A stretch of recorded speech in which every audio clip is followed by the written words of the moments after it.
Hey guys, welcome back. Streebo here with you from mutantville.com, and we're going to do something a little bit different today, and that is an unboxing. Okay, I'm doing an unboxing because I have been scoring some great stacks of Fangos lately. I try to grab them off of eBay by bulk for good cheap prices. I try not to spend more than 20-30 bucks and get a good haul. You can see here, this is the last one I did. I wanted to do an unboxing, but I already opened the box before I ever got the idea to go through it. Nightmare 3, check that out. Evil Dead 2, Nightmare 3 again, Bride of Reanimator, woo! Kathleen Keenan, one of my future wives. Gremlins 2, Exorcist 3, just totally creepy movie. I actually saw that in the theater. Total Recall. Prince of Darkness, awesomely underrated John Carpenter flick. Friday the 13th Part 5 there. Good stuff. Rawhead Rex. Now, it's a funny thing, I actually remember reading this one on the stands when it first came out. I never had Fangoria as a kid for obvious reasons, because my parents are, conservative Catholics and all that. Darkman, Night of the Living Dead, Dolly Dearest, Nightbreed, Hellraiser, and Little Shop of Horrors. I saw that in the theaters too, and I hated it. So you can see, here we go. I have an unmolested box, totally unopened. The only thing I've covered up my name and address, because I don't want any crazy people out there in internet land trying to send me letter bombs or showing up on my doorstep trying to shoot me, because I hate to, put the hands on you, but hopefully it won't come to that. Oh, and a little bit of Wolfman swag I have here. I am very much looking forward to the Wolfman remake. It's got effects by Rick Baker, Benicio del Toro playing the main character.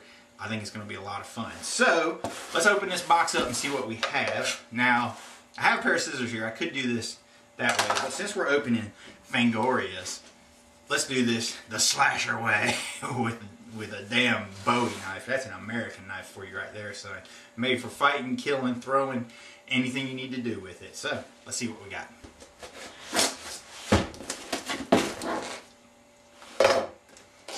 Okay, we have broken the seal now. Let's take a look at what we have. I actually do not know which issues of Fango are in this. They were not listed individually on eBay, and you can only see the covers for a couple of them in the picture, but I wanted them because of one specific issue, and I will point it out when we get to it. And here we are.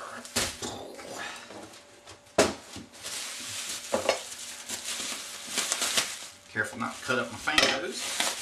Ah, very nice. I can see that they are bagged. See Tales from the Dark Side, the movie there on the back. Alright, here we go. Tales from the Hood, underrated little flick. I enjoyed that. Ah, Lord of Illusions, a Clive Barker cover, another one that I did see in the theaters. I love my Clive Barker covers, because if I'm talking about Clive Barker, I love to put these up on my rack behind me in the vault. Logan, boy, you quit messing around. I gotta pick him up here. He's gonna try climbing that damn box down there. Okay, Return of the Living Dead 3. The hottest, zombie chick ever on film. Jurassic Park, another good classic horror film from Steven Spielberg. Steven Spielberg is one of my favorite horror directors. It's strange to even think of him as a horror director because he does so few and far between horror films. But man, Duel, Jaws, an all-time classic. Close Encounters of the Third Kind is a borderline horror film. It scared the crap out of me as a kid. Obviously Jurassic Park, and then War of the Worlds, which I thought was fantastic. Army of Darkness, Bram Stoker's Dracula, fantastic remake or adaptation, retelling, of the novel, obviously with some new added elements. So it's kind of ironic that they went to such great lengths to call it, Bram Stoker's Dracula. But I love that flick. Full of practical visual effects, not a computer element in it anywhere to be found. Old school effects. Children of the Night. I don't know what that one is. Oh, Fangoria 100. Actually, I already have this. So, I don't know. Maybe I'll do a contest and give one of these away. Nope. Child's Play 2, which is horrible. Night of the Living Dead. It's one I just got in my other score over there. So, maybe there's another one for a contest giveaway. Halloween 5. Bleh. But Phantom of the Opera, Robert Englund done up as Freddy Krueger ripoff again.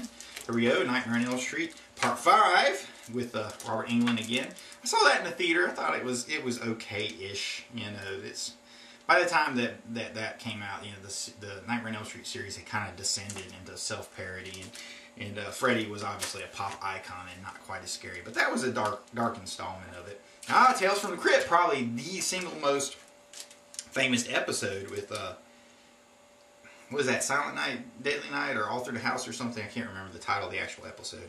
But it's got old Larry from LA Law on there. Horror show, one I've never seen. Phantasm 2, a good, gory, fun kind of flick there. With great effects by the K&B guys. Robert Kurtzman, Greg Nicotero, those guys. Critters 2. Dead Heat. Cellar Dweller, I have no idea what that is. Another Prince of Darkness one, look at that. Got another devil, but you know, that's why I buy these things on the cheap. This is the one that I bought this whole auction for. From Beyond. Look at this cover. This flick was the single most demented, perverted, freakiest, scariest movie of my childhood. For me, horror films were always basically slasher films. Growing up, that was my perception of it. It was like slasher films, whether it was Halloween with Michael Myers or Friday the 13th stuff with Jason Voorhees or Freddy Krueger, you know, that was, you know, beyond simple slasher, but it was either slasher films or it was Poltergeist, a ghost movie, or it was something totally bizarre, H.P. Lovecraft's From Beyond, which was a movie that freaked me out for years and years and years. Bloody Best of Fangoria, this is another duplicate for me. I actually have this one. Horror Video, I'm not familiar with this magazine at all. But it says it covers Nightmare on Elm Street 5, Friday the 13th Part 8, Pet Sematary, yay! Halloween 5, boo! Hellraiser 2, yay! Which I did see in theaters, good fun stuff. They talked to Stephen King, Clive Barker, George Romero, Tom Savini, David Cronenberg. If they're talking to Cronenberg back then, that means they were either discussing Dead Ringers or possibly Naked Lunch. Probably Dead Ringers. Fangoria Horror Spectacular. Arachnophobia on the cover. Oh, and there's an inset shot of, what's his name, from Nightbreed. Ooh, here's a Freddy Krueger special. A Nightmare on Elm Street Part 5. Too bad it's one of the crappier ones, but still. Good stuff to have a good special one. This is Toxic Horror, the first historic first issue. Apparently it was also the historic last issue. I don't know, I never heard of them. Nope, not the last one, because there's number 2. Toxic Horror with apparently Toxic Avenger on the cover. There it is, Toxic Avenger Part 3. Sweet! Here's a Toxic Horror with Clive Barker's Nightbreed on the cover with that guy. What is his name? Belial or something? I can't remember. But yeah, that guy. I loved his design in that. And here we go, another Toxic Horror. Who was Leatherface? That's Bill. Bill. What's his name from Leatherface from Texas Chainsaw Massacre Part 2. But yeah, so good looking stuff.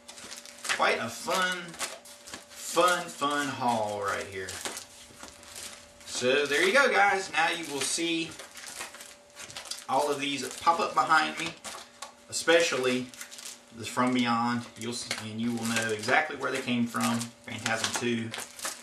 It's going to be some fun stuff that I'm going to enjoy going through. I'm probably going to come back and do an episode just for shits and giggles where I actually go through a few issues and discuss, you know, some of the articles inside, like maybe Hellraiser or Nightbreed or something like that. And go through, I just love going through these old issues and just finding interviews and discussions from classic directors that you just won't find anywhere else. Like, look, check this out. Cronenberg cuts up, discussing his experience on Nightbreed, obviously. I mean, how awesome is that? I've actually had this other stack for about 2 weeks, but I've been so busy working on Ghost, I haven't been able to read through anything. So it's kind of the drawbacks of keeping yourself busy all the time when you're actually working on a project. But you know, I have some downtime moments like tonight where I can just sit back and be a fan again, and I can enjoy the things that helped get me into the genre, because I was never allowed to own Fangos as a kid, and I was not allowed to watch horror films as a kid. So, you know, I had to all my best friends had cable, you know, go figure. And, you know, when they would fall asleep, I would be up all night long watching HBO, Showtime, Cinemax, and watching those crazy flicks when they would come on at 1 a.m., 2 a.m., 3 a.m. in the morning, you know, just straight on till dawn. And there's nothing more mind-bending than just like a marathon of crazy, bizarre slasher flicks, one after the other, like Happy Birthday to Me, or you know, My Bloody Valentine, or Friday the 13th Part 4, you know, and just in watching them through the night, and your mind just kind of slowly twisting and snapping as the night goes on. But there you go. That's been my unboxing. Thank you for joining me, and I will see you again soon, guys.